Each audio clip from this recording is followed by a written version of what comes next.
¿Qué hago cuando yo no sé qué hacer? Yo voy a leer un texto de la palabra en la que hay dos historias distintas pero entrelazadas. Y la historia se encuentra en el Evangelio de Marcos, capítulo 5, versículo 21 al 36. Cuando Jesús pasó otra vez en la barca al otro lado, se reunió con una gran multitud alrededor de él y se quedó junto al mar. Y vino uno de los oficiales de la sinagoga llamado Jairo, y al verle se postró a sus pies y le rogaba con insistencia diciendo: mi hijita está al borde de la muerte, te ruego que vengas y pongas las manos sobre ella para que sane y viva. Jesús fue con él, y una gran multitud le seguía y le oprimía, y una mujer que había tenido flujo de sangre por 12 años y que había sufrido mucho a mano de muchos médicos y había gastado todo lo que tenía sin provecho alguno, sino que al contrario había empeorado, cuando oyó hablar de Jesús, se llegó a él por detrás entre la multitud y tocó su manto. Porque decía: si tan solo toco sus ropas, sanaré. Al instante la fuente de sangre se secó y sintió en su cuerpo que estaba curada de su aflicción. Y enseguida Jesús, dándose cuenta de que había salido poder de él, volviéndose entre la gente, dijo: ¿quién ha tocado mi ropa? Y sus discípulos le dijeron: ¿ves que la multitud te oprime y dices: ¿quién me ha tocado? Pero él miraba a su alrededor para ver la mujer que lo había tocado. Entonces la mujer, temerosa y temblando, dándose cuenta de lo que había sucedido, vino, se postró delante de él y le dijo toda la verdad. Marca eso, le dijo toda la verdad. Y Jesús le dijo: hija, tu fe te ha sanado, vete en paz y queda sana de tu aflicción. Mientras todavía estaba hablando, vinieron de la casa del oficial de la sinagoga diciendo: tu hija ha muerto, ¿para qué molestas aún al maestro? Pero Jesús, oyendo lo que se hablaba, dijo al oficial de la sinagoga: no temas, cree solamente. Y no permitió que nadie fuera con él, sino Pedro, Jacobo y Juan, el hermano de Jacobo. Fueron a la casa del oficial de la sinagoga, y Jesús vio el alboroto y a los que lloraban y se lamentaban mucho. Y entrando les dijo: ¿por qué hacéis alboroto y lloráis? La niña no ha muerto, sino que está dormida. Y se burlaban de él. Pero él, echando fuera a todos, tomó consigo al padre y a la madre de la niña y a los que estaban con él, y entró donde estaba la niña, y tomando a la niña por la mano le dijo: Talita cumi, que traducido significa: niña, a ti te digo, levántate. Y al instante la niña se levantó y comenzó a caminar, pues tenía 12 años. Y al momento se quedaron completamente atónitos. Entonces les dio órdenes estrictas de que nadie se tomara de esto. Y dijo que les diera de comer a la niña. Que hay dos historias entretejidas, como dijimos al principio. La historia de la hija de Jairo, que tiene 12 años, y la historia de una mujer que tiene también 12 años, pero sangrando. Ninguno de los dos sabía qué hacer. Jairo tenía una hija al borde de la muerte, y en momentos cuando no había medicina posible, ¿qué hago? Y la mujer con un flujo de sangre por 12 años había visto todos los médicos posibles o curanderos sin encontrar sanación, lo había gastado todo. De hecho, el texto dice que en vez de mejorar, ella estaba peor. Y vinieron a Jesús como último recurso, que es como lamentablemente frecuentemente ocurre. Y si el maestro no puede hacer nada por la hija de Jairo, ella va a morir. Pero si el maestro no puede hacer nada por esta mujer que tiene 12 años sangrando, lo más probable que ella vaya a morir, porque tú no pasas 12 años sangrando sin que te debilites profundamente y sin que desarrolle una anemia suficientemente grande como para terminar con tu vida. Lucas nos dice que la hija de Jairo tenía 12 años y la mujer tenía 12 años sangrando, de manera que el año que la niña nació es el año cuando la mujer comenzó a sangrar. Estas dos personas no tenían nada en común, pero tenían algunas cosas en común. Cuando Jairo llega a donde Jesús, ¿tú recuerdas lo que pasó? Él se postró, cayó delante de él de rodillas. Cuando la mujer llegó donde Jesús, ella no llegó de rodillas, pero ella terminó de rodillas, dice la historia. De manera que tú puedes ver el paralelismo entre estas historias.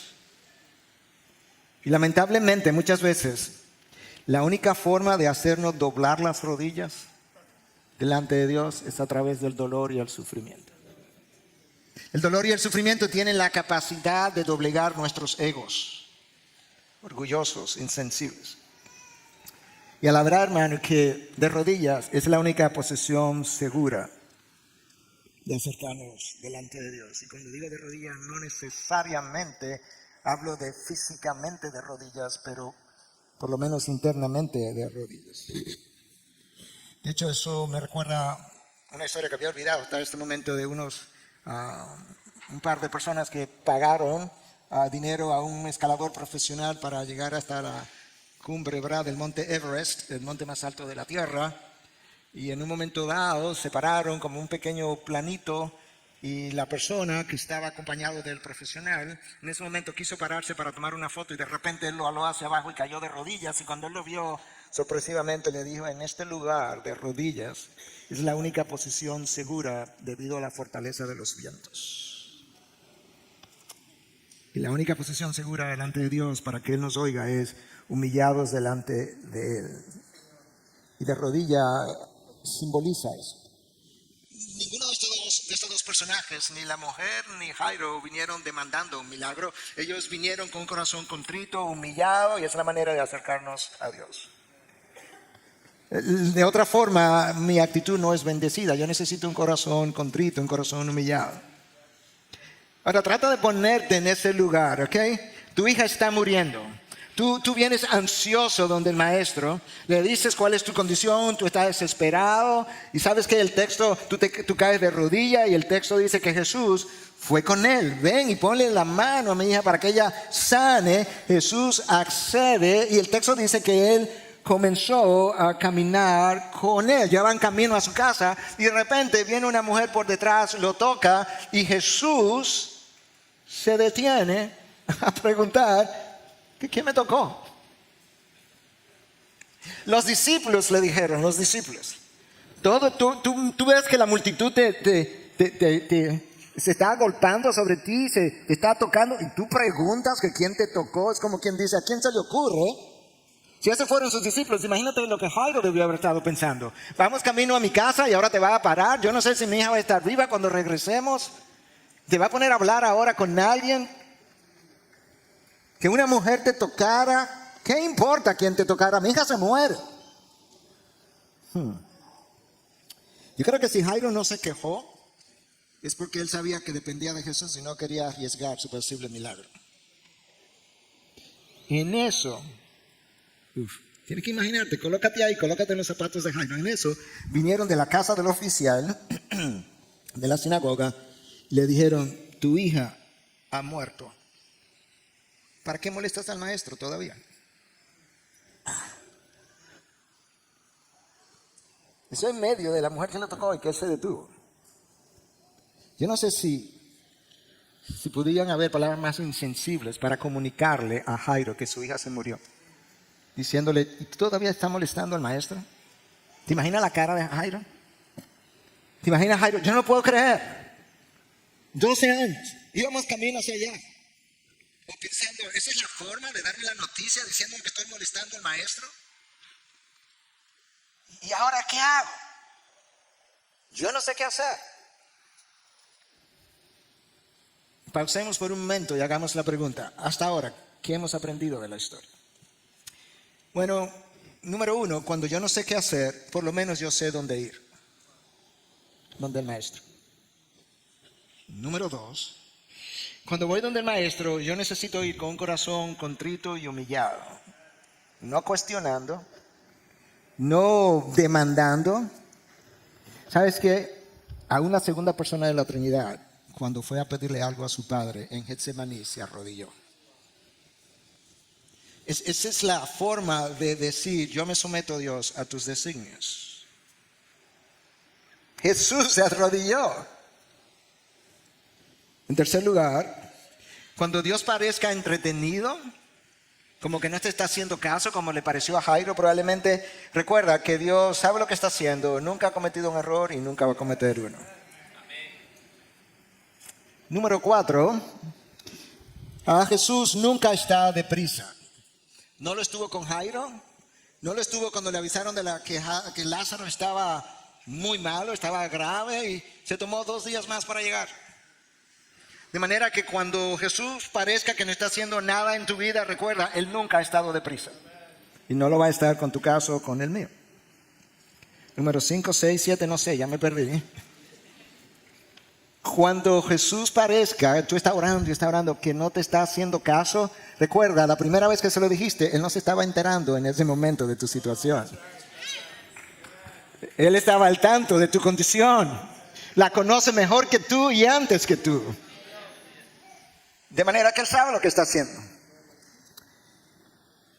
Vamos a regresar a Jairo en un momento, pero quedémonos con la mujer ahora. Porque aparentemente se murió la hija de Jairo. La que está viva ahora es la mujer y está ahí. Y esa historia es triste, bastante triste. 12 años de desangramiento. Tú no haces eso sin estar físicamente y emocionalmente drenado y con debilitamiento físico. Cuando nos sentimos así, hermanos, físicamente débiles, emocionalmente drenados, eso afecta mi vida por completo, mi vida espiritual, mi vida emocional, mi relación con los demás. Pero es peor que eso. Porque de acuerdo a la ley de Moisés, Levítico 15, una mujer sangrando durante su sangramiento no podía ir al templo. 12 años sin ir al templo. Si la mujer estaba sangrando, lo que ella tocaba quedaba inmundo. De manera que donde yo me siente, no te sientes. Ella estaba consciente de que quien la tocaba quedaría inmundo también. De manera que esta debió haber sido una mujer muy solitaria. No creo que tuviera marido, 12 años sangrando. Muy abandonada, probablemente. Muy temerosa. Si alguien se entera de mi quebranto, ¿tú te imaginas? Yo dudo que esa sea la situación de alguno aquí, porque estamos en otros momentos médicos. Pero sí es posible que alguno se sienta cansado, drenado, incluso que alguno tenga alguna situación y tema que alguien se pueda enterar de que mi hijo está en drogas o mi hijo ha preferido una relación del mismo sexo y que no se atreva a hablar con nadie. Debido a la ley de Moisés, ella debió haber tenido mucho temor de que alguien se enterara, o quizás ni siquiera su familia se podía acercar tanto a ella o le daba vergüenza conversarlo con alguien de su familia. Es muy posible que ella tuviera 12 años en silencio de muchas formas diferentes. O quizás hay alguien que acaba de enterarse de que su esposo o esposa está en una situación de adulterio y tiene miedo de confesársela a alguien, o está en un hábito de alcohol o drogas, está en dolor, está en ansiedad, y tu temor te paraliza, tu temor no te permite llegar y hablar con alguien que te pueda ayudar, y dices, no sé qué hacer. Y una de las cosas, hermanos, que tenemos que cuidarnos es que todos nosotros experimentamos temores. El apóstol Pablo llegó a Corinto y le dijo a los corintios, cuando le escribió, que yo fui a ustedes con temor y temblor. Y atemorizar a Pablo no era poca cosa. De manera que esa mujer quizás había estado atemorizada por 12 años, pero esta vez dijo, el temor no me va a paralizar. Había sufrido mucho, dice el texto, amado de muchos médicos, había gastado todo lo que tenía sin provecho alguno, sino que al contrario había empeorado. Imagínate que cada médico o curandero que fue le dio una esperanza y al final no resultó. Me imagino que probablemente comenzaría a dudar incluso de la buena voluntad de aquellos que trataron de ayudarle y lo desilusionada que podía estar. Recientemente alguien vino a mi consulta de una forma similar, no 12 años, pero 3 años, con una condición de la piel horrible y había gastado mucho más de 50, 60 mil dólares y nada había funcionado. De manera que esta mujer probablemente se vio rechazada por amigos, por familiares, por su estado de impureza. Esas condiciones probablemente agravaron su situación de soledad, no podía ir al templo. Quizá tenía resentimiento y odio hacia aquellos que le quitaron el dinero, por así decirlo, y no le ayudaron. Quizá tenía sentimientos de ira contra mucha gente que quizás pudieron haberse enterado de sus familiares acerca de su condición y que se mantuvieron a distancia. o de aquellos que no tuvieron compasión. Ya no tenía más que hacer. Pero a veces Dios tiene que dejarnos en la vida que probemos y tratemos, porque es la única forma de que terminemos acercándonos a Él. Dios debiera ser nuestra primera opción, pero frecuentemente es la última opción en la vida de mucha gente. Es como que yo puedo manejar mi vida, yo tengo la sabiduría, yo tengo los recursos, yo tengo la fuerza, pero ya cuando no tengo nada, bueno, todavía queda Dios. Pero esa no es la manera de relacionarnos con Dios, y mucho menos si me llamo hijo de Dios. Mucha gente que ha estado en consejería, aquí y allí, que ha estado consultando, tiene sentimientos de inseguridad, de rechazo, de inconformidad, ira. Muchas veces, para mucha gente, una de las razones por las que no va a consejería es porque el qué dirán es mucho más importante de lo que yo soy. ¿Qué dirá el pastor? ¿Qué dirá el consejero si yo le cuento esta historia? ¿Qué dirá el pastor si yo le digo que tengo 35 años adicto a la pornografía? Yo no me inventé esa historia, eso es una historia real. 35 años. Y si el pastor cuenta esta historia con mi nombre, y lamentablemente el guardar la apariencia muchas veces es más importante que la sanación para mucha gente. Esta mujer vence su temor, finalmente se abre paso tocando personas. El texto dice que tocó el manto de Jesús, no sabemos exactamente cómo él lucía, pero era costumbre que los rabinos usaran sobre su vestimenta otra especie como de tola que tenía 4 borlas, que son como flecos, pudiéramos decir, todos juntos. Y había creencia en la población de que si tú tocabas estas borlas de uno de estos iluminados o rabinos especiales, quizás pudiera salir poder y sanarte. No sabemos si eso es lo que ella estaba pensando, el texto no lo dice. Pero ella pensó que si tan solo lo tocaba, pudiera quedar sanada. De manera que es posible que eso era lo que estaba en su mente. Ya se abrió paso. Me imagino que tuvo que empujar a algunas personas. Rompió su miedo. Yo no sé si tú no te has acercado a buscar ayuda, pensando que tu pecado es tan grande que no se puede saber o Jesús no lo va a perdonar. Ambas cosas son mentiras, pero ambas cosas son mentiras que Satanás quisiera que tú creyeras. Pero ¿sabes algo? Cuando tú lees la historia de Jesús en los evangelios, hay algo que tú puedes notar, y aquí otra vez. La mujer estaba en la periferia, Jesús estaba allá, ya tuvo que acercarse. Cuando tú lees la historia de Jesús, las cosas buenas siempre pasaron cerca de Jesús, no lejos.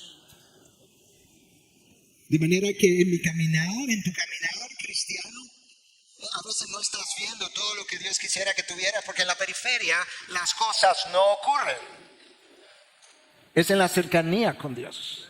Es en la cercanía con Jesús. Si esta mujer se queda en la periferia, nada hubiera ocurrido. Si Jairo se queda en la periferia de su casa, tampoco nada hubiese ocurrido con su hijo. Y eso está ahí. Y en las iglesias, en todas, en la nuestra por igual, hay personas en necesidad de ser escuchadas y van al pastor. Y esto es lo que ocurre. Yo prediqué en una ocasión este mensaje en mi iglesia, con diferencias, pero lo prediqué. Y al otro día yo recibí una llamada para una consejería de parte de una persona. Y la persona me dijo: pastor, cuando usted predicó, cuando usted terminó, yo comencé a acercarme, tenía temor de acercarme.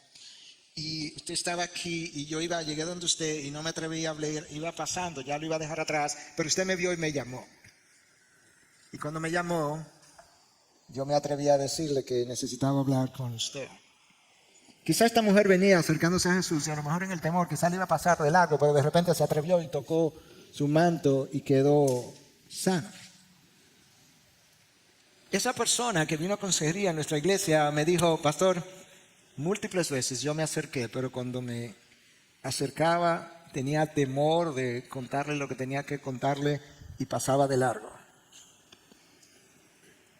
Y pensaba, no, la próxima vez. Yo no sé si tú eres una de esas personas, pero tú tienes que abrirte paso entre la multitud y tienes que venir cerca de Jesús. La indisposición de buscar ayuda muchas veces no es más que el temor de a qué voy a tener que enfrentarme. Porque para yo cambiar, yo voy a tener que enfrentar cosas que muchas veces no queremos enfrentar. Esta mujer tuvo que sobreponerse al temor de ser descubierta, de ser rechazada. Y si sangraba ahí en medio de todo el mundo. Y si pasaba vergüenza. Quizá lo hubieran apedreado si ella hubiese hecho, si algo así hubiese ocurrido. Pero si te dejas paralizar por el temor, quizás ya perdiste la batalla.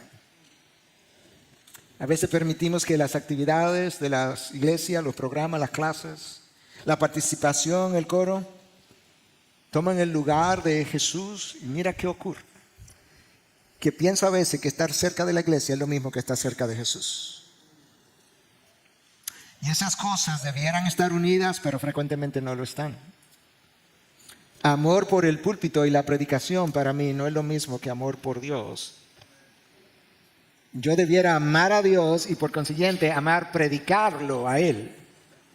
Pero yo puedo amar el púlpito y la predicación y no necesariamente amar a Dios. De esa misma forma, yo puedo amar lo que hago en la iglesia y acercarme a la iglesia y no necesariamente amar a Dios.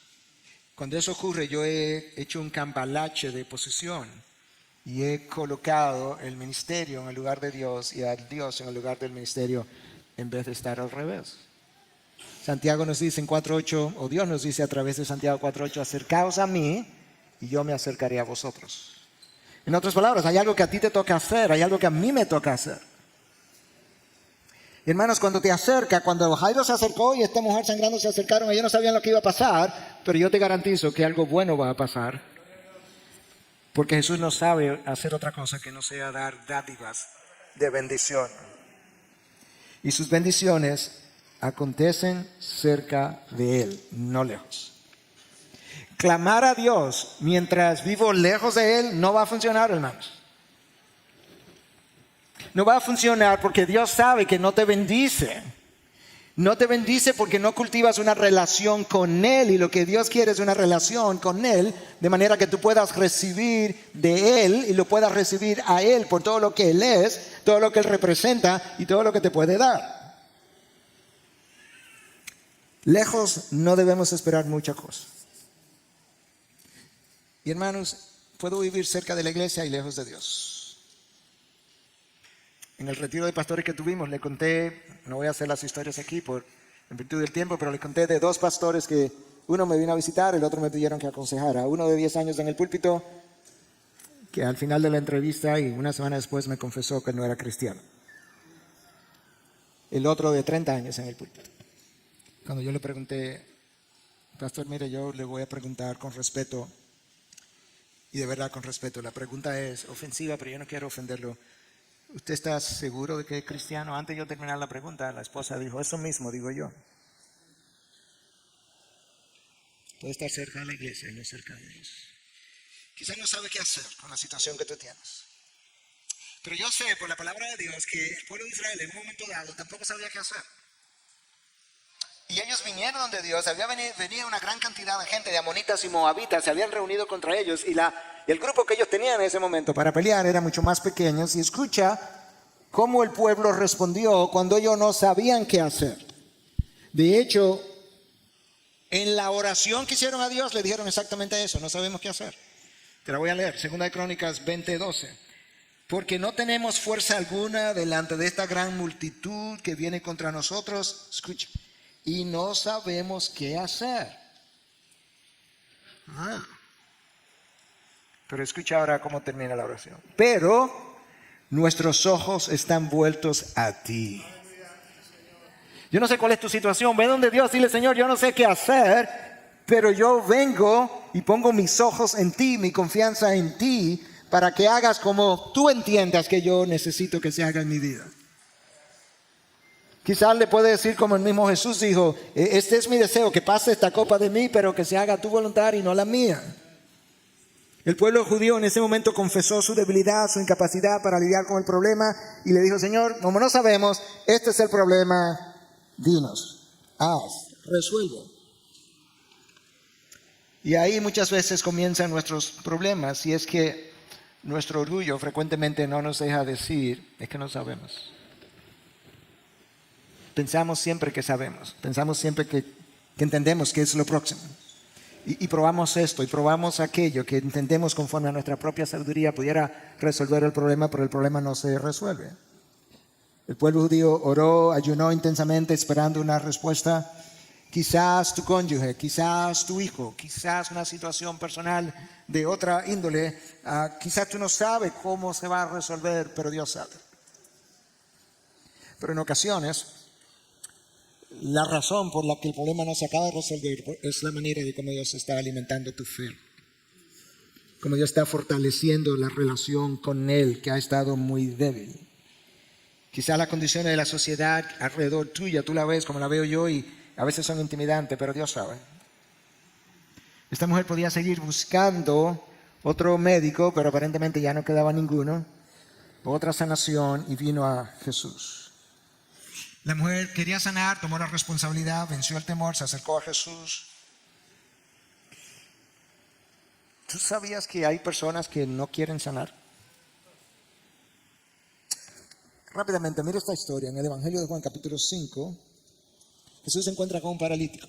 Le dice, ¿cuántos años tienes así? 38 años. Escucha la pregunta de Jesús. ¿Tú quieres sanar? ¿Qué clase de pregunta es esa? Que si yo quiero sanar. Como dirían en inglés, ¿are you kidding me? Tú me estás relajando. Pero a veces las circunstancias en las que nosotros estamos nos producen ganancias secundarias. Y no las quiero perder. Y quisiera quedarme con mi ganancia secundaria, pero si resuelvo el problema, se fueron las ganancias secundarias. Pero esta mujer quería sanar. Y ella se acerca. Jesús pregunta, ¿quién me tocó? Escucha el texto. Él miraba a su alrededor para ver la mujer que le había tocado. Entonces la mujer temerosa y temblando, dándose cuenta de que le había sucedido, vino y se postró delante de él. Tomó responsabilidad.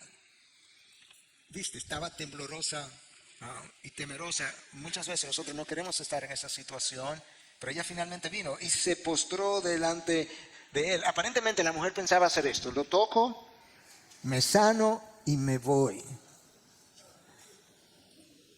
Y Jesús dice, así no, porque las obras de Dios es para darlas a conocer, de manera que tarde o temprano otros puedan venir a Él también. Y notaste que ¿qué más el texto nos dice? Que cuando ella se postró, ella le dijo toda la verdad.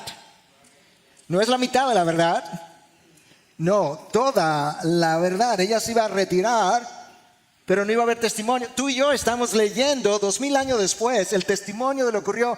Si ella, se iba en silencio. Estoy recuperando de una influenza todavía, así que perdonen. Si ella se hubiese ido en silencio, hoy tú y yo no tendríamos historia para hablar. Por lo menos esta. Y muchas veces Dios obra así, como la situación es vergonzosa de mi matrimonio, de mi hijo o de nosotros mismos. No queremos decirle nada a nadie. Hermanos, no. Cuando Dios obra en mi vida es para que yo cuente las obras de Dios en mí. Nuestra vergüenza no puede seguir preocupándonos más que la gloria de Dios. Vienes a Jesús, le cuenta toda la verdad y ella le dice, tu fe te ha sanado, vete en paz y queda sana de tu aflicción. Pero ¿tú viste cuándo fue que él dijo esto? Después que ella le dijo toda la verdad. Ella se quería ir en silencio, como los 9 de los 10 leprosos hicieron. Jesús sanó a 10 leprosos y uno vino para darle gracia, y los otros 9 se fueron. Ese día no eran 10. ¿Y los otros dónde están? Y muchas veces Jesús obra en nosotros. No solamente sanación física de todo tipo, obra en nosotros. No contamos la verdad, y como no contamos la verdad, tampoco estamos dando gracias a Dios por lo que Él hizo en nosotros. Ella quedó sana de su aflicción. Hermanos, no podemos decir la mitad de la verdad y esperar que Dios obre su poder. A veces decimos la verdad, pero le agregamos cosas para que luzca mejor y la convertimos en una mentira. Y la verdad es que no dijimos solamente la verdad. La mujer dijo toda la verdad y Cristo obró. Escucha las palabras de Cristo. Hija, tu fe te ha sanado. Vete en paz y queda sana de tu aflicción. Mientras todavía estaba hablando, vinieron de casa del oficial de la sinagoga. Vamos a recoger la otra historia. Tu hija ha muerto. ¿Para qué molestas aún al maestro? Pero Jesús no era tan insensible como esas personas. Le dice, oyendo lo que se hablaba, dijo el oficial de la sinagoga, no temas, no temas, cree solamente. Tú puedes creer que el mandato más frecuente en toda la Biblia es ese, no temas. La primera experiencia de temor ocurrió en el jardín del Edén. Tan pronto Adán y Eva comieron de la fruta, tuvieron temor y se escondieron. Tememos a perder el nombre, la reputación, la posición, la vergüenza, hacer el ridículo, lo que otros piensen de nosotros. El temor no nos deja confiar ni de buscar a Jesús. A Jairo Jesús le dice, no temas, cree solamente. El temor es el peor enemigo de la fe. Es la fe la que cura mi temor. Muchas veces nos comportamos como creyentes incrédulos. Creyentes incrédulos. Eso fue exactamente la queja de Jesús con sus discípulos. Oh, hombres de poca fe, ¿hasta cuándo tendré que estar con ustedes? ¿Hasta cuándo tengo que estar con ustedes para curarlos? La incredulidad alimenta mi temor. Yo no sé si Jairo creyó ahí mismo, pero parece ser, pero si no creyó, pronto iba a creer. Porque sus ojos iban a ver. Y había mucho alboroto, dice el texto, como era típico de los funerales. A veces contrataba incluso lloronas para que lloraran. Eso pasaba en mi país años atrás, me cuentan, en los campos. Y había mucho alboroto y Jesús entra. Y notaste que solamente le dio paso a Pedro, Juan y Jacobo, el padre y la madre de la niña. Una cosa extraordinaria iba a pasar. Jesús, que representa la vida, iba a entrar a la habitación y cuando la vida se hace presente, la muerte huye. Cada funeral que Cristo asistió, la muerte salió corriendo y el muerto vivió. Eso es una gran realidad. La tumba vacía está ahí para dar testimonio. Talita Kumi. Niña, es una expresión en arameo. A ti te digo, levántate y anda. ¿Te imaginas los ojos de Jairo? ¿Te imaginas la expresión de Pedro, de Juan, de Jacobo? ¿Te imaginas aquellos que fueron y le dijeron a Jairo, deja de molestar al maestro? No sé si Jairo vino después donde ellos y le dijo, ¿y tú diciéndome que deja de molestar al maestro? Míralo ahí. Pero te haría bueno que le hubiera dicho algo como eso. Él dice, la niña solamente duerme, pero eso es un eufemismo muy usado en la Biblia para referirse a la muerte. Es una forma bonita de decir, él duerme. Los que hasta hoy duermen. Eso es una forma de decir los que están muertos hasta hoy. Al final todos estaban atónitos. 2 milagros en una misma ocasión a 2 personas que no sabían qué hacer, pero supieron dónde ir, se acercaron a Jesús. Y aún con su poca fe quizás, porque quizás no tenían toda la fe, pero aún con una poca fe vinieron de Jesús y le dijeron, tú eres el único que puede hacer algo. Ven a mi casa. Y la mujer no tenía que decirle ven a mi casa porque ella estaba ahí, tocó su manto y quedó sanada. Hermanos, quizás tu situación no es física, pero puede ser emocional, puede ser espiritual. Quizás tu vida misma de fe que se ha enfriado. Quizás te ha apartado, quizás viniste por la invitación de alguien. O quizás tu fe misma se había enfriado porque hay algo en tu vida que le pediste al Señor Jesús por un tiempo, no ocurrió, y como no ocurrió pensaste, a Él no le importa. O Él no tiene la sensibilidad que me han dicho que Jesús tiene, o mi caso no le interesa, pero quizás tu caso sí le interesa, pero más que tu sanación es tu alma que le interesa. Y por consiguiente, Él permite que esto continúe en ti porque es la manera de traerte a Él. Hermanos, nuestros problemas comenzaron cuando Adán y Eva le dieron la espalda a Dios. Y Dios entonces nos expulsó del Edén. Nosotros todavía estamos fuera del Edén, porque el Edén representaba la presencia de Dios. Estamos en el reino de Dios, si hemos creído. Pero cuando digo que estamos fuera del Edén, me refiero a que estamos como transeúntes en el exilio, regresando a lo que fue una vez el Edén, la presencia de Dios, hasta que lo veamos cara a cara. Ahí se resolverán todos nuestros problemas. Pero si nuestros problemas comenzaron cuando Adán y Eva fueron expulsados del Edén, y el Edén fueron expulsados, ¿sabe dónde está la solución de mis problemas? Regresando al Edén. Regresando a su cercanía. Porque si algo va a ocurrir en mi vida, va a ser cerca de Jesús, no lejos de Jesús. En la Biblia, en los Evangelios, nada ocurrió lejos de Jesús. Y de esa misma manera, en nuestras vidas, las mejores cosas ocurrirán cuando tú hagas de Jesús tu prioridad, tu búsqueda número 1. No al final de tus esfuerzos, no cuando se te han acabado todas las opciones, sino como teniéndolo como primera opción. Y cuando no sabes qué hacer, tú sabes dónde ir. Y cuando vayas donde Él, recuerda que Dios nunca ha estado deprisa. Cerró el Antiguo Testamento y esperó 400 años para enviar a un profeta. La segunda persona de la Trinidad se encarnó y duró 30 años para predicar su primer sermón. ¿Tú puedes creer eso? Si naciera hoy, nosotros estuviéramos diciéndole a los 15 años, vete a predicar, tú tienes los dones, tienes el talento, tienes el llamado, ¿qué espera? ¿Tú sabes lo que él dijo?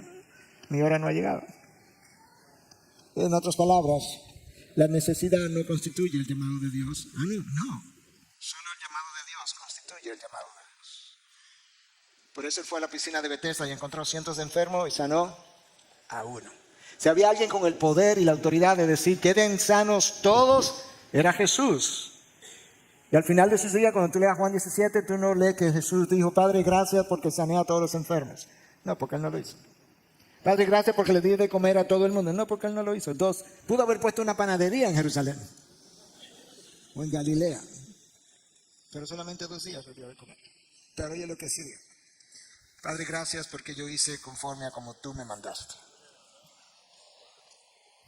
Solo el llamado de Dios constituye el llamado de Dios. Pero esas cosas se aprenden y se creen en la cercanía de Jesús, no en la lejanía. Quiera Dios usar su palabra en esta mañana para tocar tu vida, tocar tu mente, para acercarte a Él, para recordarte que Él es la fuente de tu gozo, de tu satisfacción. Él es el propósito de tu vida. Hermanos, Dios no quiere ser algo importante en tu vida. Dios no quiere ser la cosa más importante en tu vida. Dios quiere ser tu vida. De manera que tu vida gira alrededor de Él. Él es el eje sobre el cual debe girar mi vida. Nosotros en Él nos movemos, respiramos, vivimos, existimos. De manera que Él tiene que ser justamente eso, el eje sobre el cual gira toda mi vida. De una manera que todo lo que yo hago, lo hago en dependencia de mi vida en Jesús. Y cuando lo hagamos de esa manera, tú nunca serás ni más satisfecho, ni más gozoso, ni más tranquilo, aun cuando te encuentres en medio de las tormentas. Nosotros cantamos, ya cerrando, nosotros cantamos, cuando yo canto, a mí me encanta cantar, no sé cantar, pero me encanta cantar. Cuando yo sea grande quiero cantar como Raudel, que cantó aquí con muy buena voz. Pero cuando yo canto, yo me fijo en lo que estoy cantando. Y nosotros cantamos que Él es rey sobre la tormenta. Sí, eso es verdad, pero Él no es rey sobre la tormenta solamente. Él es rey sobre toda la creación. Él es rey de tu vida, Él es rey de tus negocios, Él es rey de tu profesión, Él es rey sobre tus hijos, Él es rey sobre tu hogar, sobre tu matrimonio, sobre esta iglesia, sobre cada pastor. Él es rey. Rey y Señor. El cielo gobierna. Y nosotros nos sometemos a su voluntad. Pero su voluntad es su gloria. Y su gloria no está divorciada de mi gozo. Lo que a Él le glorifica, a mí me trae gozo. En la cercanía de Jesús. Padre, gracias.